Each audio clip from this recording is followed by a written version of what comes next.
Bonjour à tous et bienvenue dans ce nouvel épisode de C'est mon ressenti. Aujourd'hui, nous allons aborder un sujet qui nous touche toutes et tous, les fins. Vous savez, les fins font souvent peur. Elles donnent cette impression de perdre un repère, un confort, un peu de soi même.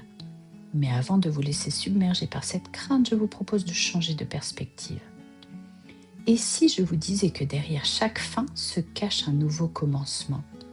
Ou encore que la vraie magie, c'est d'oser continuer, même lorsque tout semble s'arrêter. Alors, sans plus tarder, entrons ensemble dans le cœur de notre sujet. Pour commencer, parlons de ce qui nous vient spontanément à l'esprit quand on évoque une fin. La peur, évidemment.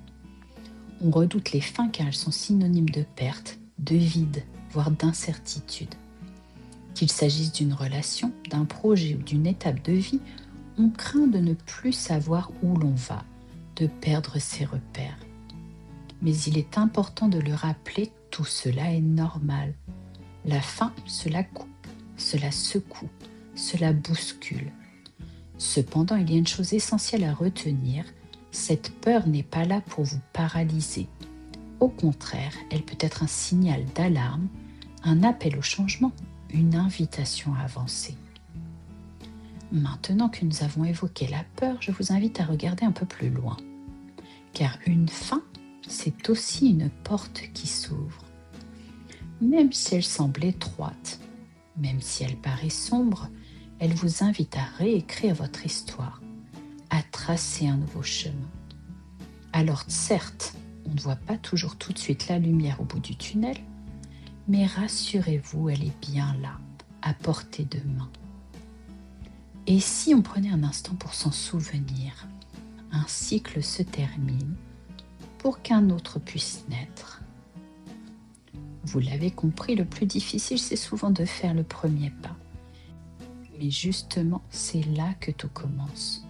Oser continuer lorsque l'on a peur, lorsque l'on doute, lorsque l'on a envie de baisser les bras, c'est précisément ce pas qui transforme la fin en nouveau départ.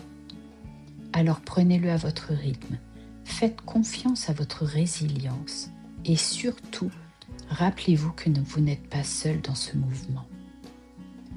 Pour vous aider à avancer concrètement, je vous propose maintenant un petit rituel simple, un jeu en 3 étapes. Première étape, identifiez la fin récente ou proche dans votre vie. Qu'est-ce qui s'est terminé ou est en train de se terminer ?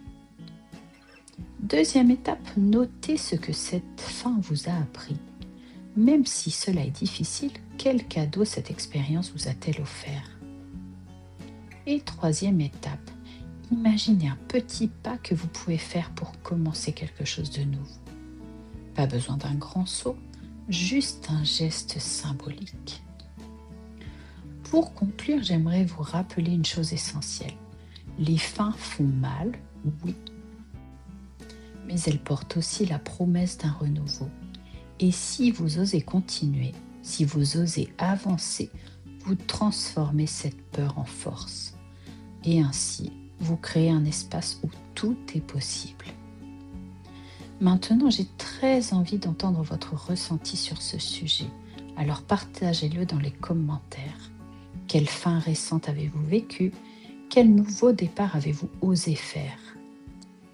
Merci d'avoir écouté cet épisode. Pensez à le partager et à mettre un commentaire pour m'encourager et me donner plus de visibilité. À très bientôt pour un nouvel épisode. D'ici là, pas à pas, laissez-vous inspirer par le changement.